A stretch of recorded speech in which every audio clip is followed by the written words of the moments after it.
Good evening, YouTube. You guys are now watching another segment of the TheCaliEffect.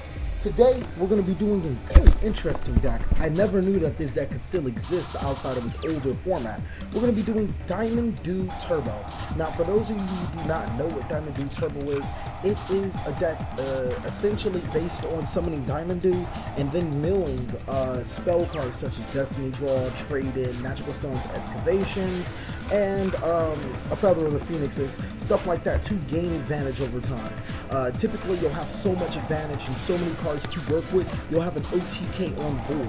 It's just so many things that this deck can do that it used to be able to do that it still can do. Right here, I'm going to go for an OTK. Jinzo's going to lock down the traps. DDR is going to bring out my power hitter, and then Dark Arm's going to come to save the day, and there's nothing much he can do with that, and that's all by turn 3.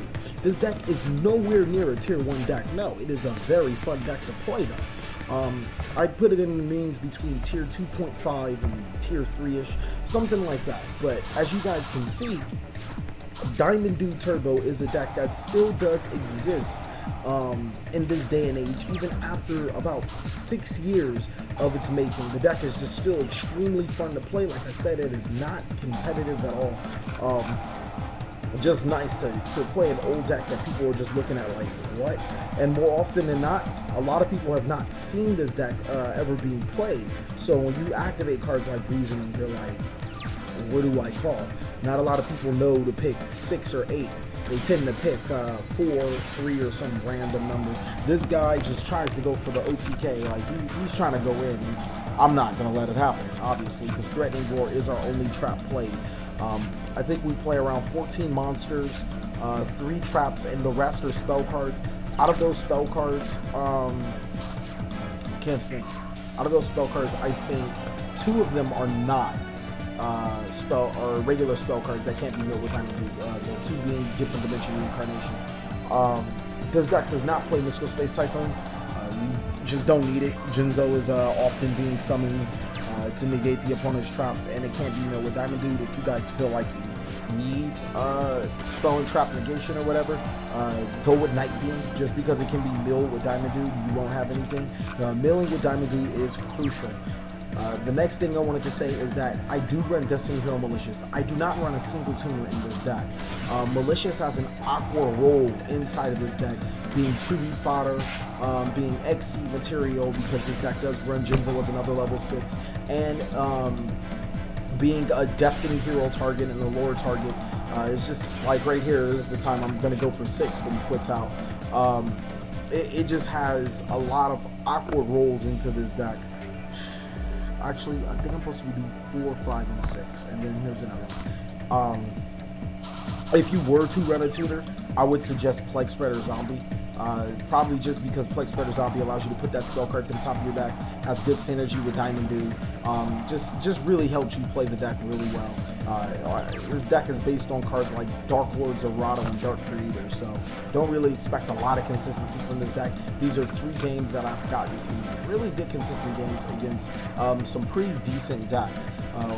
Pretty good players piloting them too. Really, it's just the nostalgia that goes on with this deck for the people that have played Diamond Dew Turbo. And yes, I do run Magical Stones Excavations. I use 2 of them. I haven't hit one of them since, and I've been playing this deck for a couple of days so far. It's still a just really fun deck. This guy, he's playing Chain Beat. Actually, I think this is one of the times when he was able to stop my Jinzo. He Solemn Warnings my Jinzo, and it actually just allows for my Dark Creator setup. Which is, like I said, just another one of those times where this deck just has all of the answers to any given situation. I'm going to get my Destiny Draw off with Diamond Dew, and I'm just going to continue to plus do the effect of Diamond Dew. And that's essentially how Diamond Dew Turbo does work. Damage really isn't anything to me. As long as there's still life on the board, there's still a chance to OTK your opponent or control the game with this deck. Because this is exactly, I think, actually this is the game where I do control the game with the deck. Special summoning Malicious so I can draw it again, because drawing it at that time would be bad. I actually use Magical Stone Excavation to get the Destiny Draw, and you don't want to worry about the negatives. You don't want to worry about negging yourself, because that's just how the deck works. There's times where you're going to have to put yourself in a hole and activate cards like the Feather of the Phoenix and Magical Stone Excavation from your hand to be able to get off these type of cards. And Jinzo's going to come to the field. I'm going to get rid of the Fire Fist Bear because I don't want him going into Arcanite. I think he finds a way to go into Arcanite anyways. I mean Silent Honor. And yeah, he finds a way to go to Silent Honor by banishing the Spenderbird. And then he goes on from there to make Honor to steal my Jinzo. And I was still able to manage a comeback. Ooh, that's a nice Monster Gate though. Konomi should never bring this card anything more than one, because this deck would just love Monster Gate. It's just too much that can be done. I actually probably would run Scapegoats with Monster Gate, just because of the Plasma synergy too. So I don't think that card should ever come off the list. Ironically, this deck was inspired. I did decide to build it just because Magical Stone came down to 3 on the list, but I still only used 2 Magical Stone Excavations, so I guess this deck could have been viable, playable last format, because it's just still that good. I think I get another Diamond Boot with that. This deck is just unbelievable. Like, you guys have to play it. I'm definitely going to be doing the deck profile for it. If I get, I don't know, enough likes. Let's just put enough for right now. It's really fun. If you guys like Destiny Heroes, and Dark Monsters, and Jinzo, then this is the deck for you. Still can't believe that this deck is viable after 6+ years of it being dead. Like I said again, not a competitive deck whatsoever. I wouldn't even put it in the realms of tier 2, more like a tier 3 type fun deck, something that you play with your friends just to you know, loosen up a little bit.